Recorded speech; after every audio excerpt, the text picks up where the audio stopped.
Hello, hello, JMC Village. Hope everyone's doing well. Sorry for my dog in the background if you hear them. He's, not happy. I'm ignoring him for the computer. But sometimes you gotta do what you gotta do, and let the noises in the background keep rolling. I'm here, Josh Kent, with our introduction to foster care.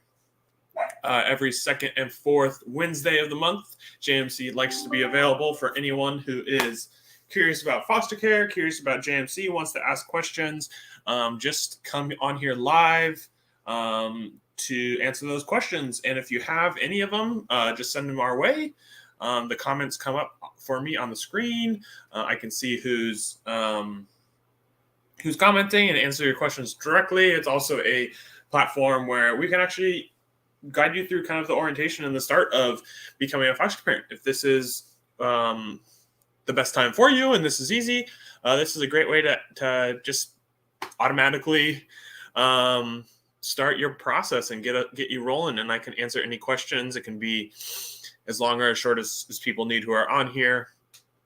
I like to give a little bit of time if there are any people rolling in to come in and say hi. Let me know how everyone's doing and where you are at in the foster care journey, if there is anyone joining in. And just to start things off, I like to start a lot of my intro to foster care is with just a little information or fun or inspiration here. So something we at JMC have defined as a parent. In the world of foster care, there's a lot of acronyms, and I'll actually go over some common acronyms later, just so that people are a little bit more familiar if they tune in later. But our acronym that we like to use as a parent is right here. It's parents are persistent, attentive, respectful, empathetic. They're needed in everyone's lives. They're trustworthy, and they have that stick-to-itness. And the stick-to-itness is something we kind of want to assure each of our parents have, because all these kids need it. They have a lot of inconsistencies in their life. If they can consistently rely on an adult to love them and show them support, that is the goal of fostering. It might not be for a long time. It might just be short term, or it might just be just for the weekend or whatever, maybe another foster parent needs, or a bio family needs. It's really up to whatever you're willing to do and take on as the foster parent. So here is another great quote about fostering. So as foster parents, we are asked to not only care for the basic needs of a child, but also sit alongside them as they digest the hurt and damage they have undeservingly experienced. I think that is a great quote, because it really shows that you're not just a parent. You are a parent. You are doing a lot of the same things a parent is doing, but you're really helping them recover and helping them build their life past where they are at. You don't get to start from scratch and show them the ways that, they've already learned some things in their life. They've already had some ways of the world imparted onto them and some thoughts in their head. And sometimes it's healthy and sometimes it's unhealthy. And you have to sit alongside that and help them sort that out themselves. It almost takes a little bit more, sometimes a little bit more to I would say right someone else's wrongs than to do the right thing just yourself. And the first time, sometimes it just takes a little bit more persistence, because they've already been shown what's right, but that right might not be healthy. They might have been put in a bad situation to get there. So another one, foster care, because a child can never have too many people to love them. That is so true. We always, in JMC, we like to say we're a village for children in need, because it takes a village to raise a child, is an old adage, because it means that there's a lot of people loving them. That doesn't mean just a parent. That means their teachers, their friends' parents, their coaches, the librarian, the people that help and support them along their journey. It's their friends, it's mentors. So there's really never enough people to love you. Um, some people might have a limit on how many friends they want to keep, but I think that there's never enough people just loving you and being there, even if you don't always feel the same way or always feel like they're present in that love. Sometimes reflecting back on the love they've given you is really one of the most powerful things. And that actually ties into this last quote I got for you guys. So you might be temporary in their lives, they might be temporary in yours, but there's nothing temporary about nothing temporary about the love or the lesson. So I'll read that again. Sorry, I stumbled over my words. So you might be temporary in their lives, they might be temporary in yours, but there is nothing temporary about the love or the lesson. So really, what that's talking about, there's always an opportunity for a child to look back and say, wow, I really had this adult that loves me. I really learned this lesson from an adult. I think I look back at some of the things my parents said or other adults said in my life, and I'm like, wow, they really did care about me, or they taught me this one thing, and I just really didn't appreciate it in the moment. And we have a lot of those kiddos in our care that we care for, or that are with our parents now, or leave our parents' homes, and they reflect back and they say, wow, I really was loved and couldn't appreciate it in that moment. Or they look back and they say, wow, I'm so glad that my foster parent taught me how to do my own laundry, and now I'm back at my house and I think of them every time I do that. Or I'm off to college, and now I'm in the dorms doing my laundry and I feel capable because there's that one caring adult who just took that time to do something that may seem so trivial and small, but that love sticks and that lesson can stick with you forever and ever, and spark that fire and spark that memory of all time. So just starting off with a little bit of inspiration and a little bit of reality of being a foster parent and working with these foster kids. That is a lot of it is that there's never enough love. The love is not temporary, and it takes sometimes a different form of love than just being a parent. You're a parent, but you're also a foster parent.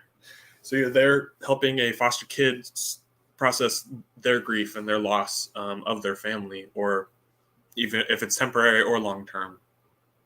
So that is just a few things. So we at JMC really want to be a support to our foster parents, support to because they're the people who are supporting our kiddos all the time. So we just want to be available all the time to you as a foster parent. That's why we like to stay consistent. Sometimes there's a canceled live here and there. Life happens, but I'm never more than a phone call away. Or we have great staff too that is also available if I'm things happen and I'm busy, and I'll always take the time to make sure that the needs get met, because we want to be available to you, but we also want to be able to support your growth as a foster parent. As someone working in the foster care field, I never feel like I have learned everything. I'm always learning and always growing. And we want to do that. We want to see that same thing from our parents, and we want to support it. We want to be the reason you feel more capable next year than you did this year or right now. And we do that through a multitude of ways, whether it's trainings, just being available to talk through some of your problems, learning through experience, that, never a failure. To be effective learning tools, experience. So, and then we just want to support your needs in a holistic way. And really what that means is look at the whole picture. There's a lot of needs that are present in as a foster parent, whether it's the needs of your family, the needs of yourself as an individual, the needs of your child, the needs of the child's family. There's a lot of needs that you take on as a foster parent, and we just really want to look at the whole picture and say, how can we help you as a whole? As a foster care organization, we have some experience in this field, and seen the shift that the shifting needs of our kiddos and of our parents and our caregivers and the state, and just how that all plays together as this village of support, and as your needs change, because as you grow, your needs will change, and as the child grows, so will their needs change, and as your family grows. So thank you for anyone tuning in later, and please, feel free to leave comments if you have any questions just about what we do here at JMC. If you are curious about being a part of our team, whether it's being a part of, we're still hiring for certain positions at some of our emergency care homes. We always need there's always foster parents. There's always a need for beds, whether it's short-term, long-term, somewhere in the middle, supporting someone getting back to their home. And we also, if you have your experience as a foster child and you want to, let us know what we could do to support new foster parents or foster kids to be the most effective. If you had an effective one or an ineffective one, what did you learn? So, and speaking of learning, something I'm always doing and something that we can always strive to do is keep on learning. And so if you're joining in and you see part of the foster care world, and as you'll know, the more you get involved, the more acronyms you come into contact with. And these are some of the common acronyms that either I use on a daily or nearly daily basis, or come into contact with, or are just very crucial to the functionality of our foster care system. So I'll just go from the top here. So you hear it's CASA. The CASA is the court-appointed special advocate, and what they do is they help a child advocate for their needs, and they will be present. They're typically a volunteer mentor, but they follow along with cases and are part of the child's advocacy team to ensure that the child's either opinion is getting heard, or their needs are being looked at in a holistic way. So the CASA, if you are a foster parent, or you come into the foster care world, you'll probably hear CASA on a few different areas, whether it's their permanency plan hearings, or it's called an FTDM. So it determines their how their needs are getting met by their family. So a few others here. Fetal alcohol syndrome disorder, that is just a common one seen within people, within kiddos that are in the foster care system, just because many states can be, when being born with that, can be a CPS investigation inherently. But it just depends on the state you're in.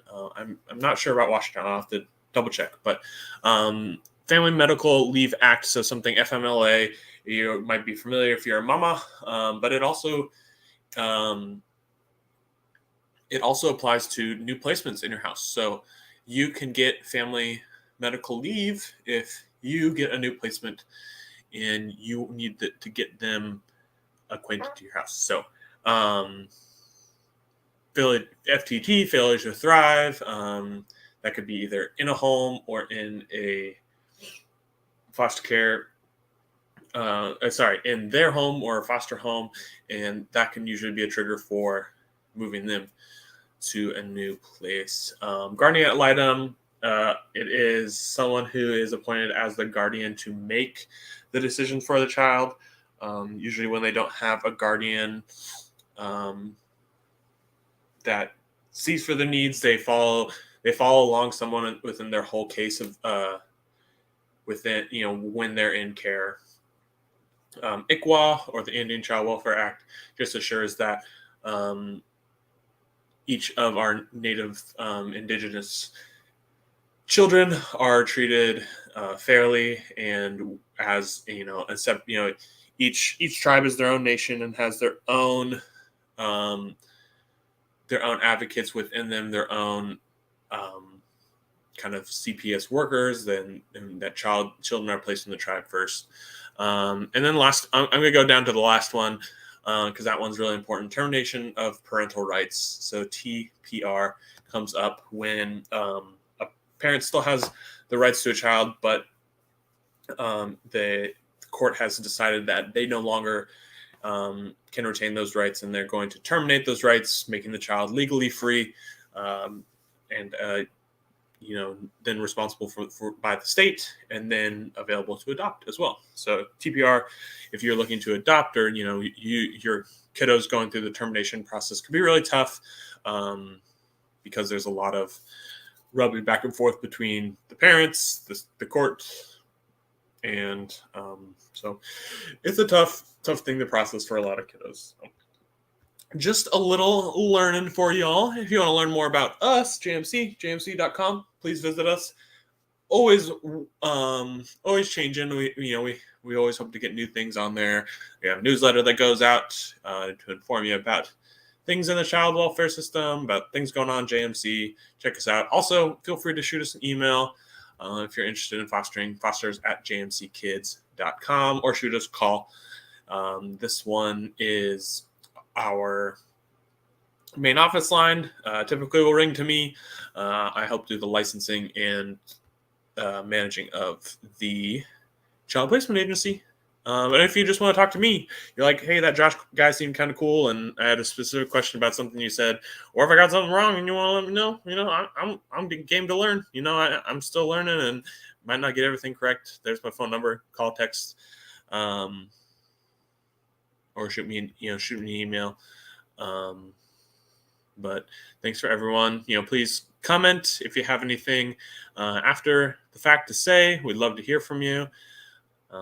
But I'm gonna log off here, so I'm not just talking with myself for too long. Unfortunately, not always people coming in, but I like to leave the space open for people to be there. There's my email.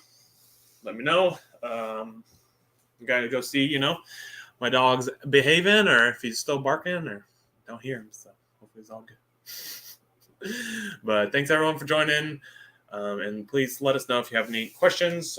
Tune in 2 Wednesdays for the next Intro to Foster Care. Thanks everyone.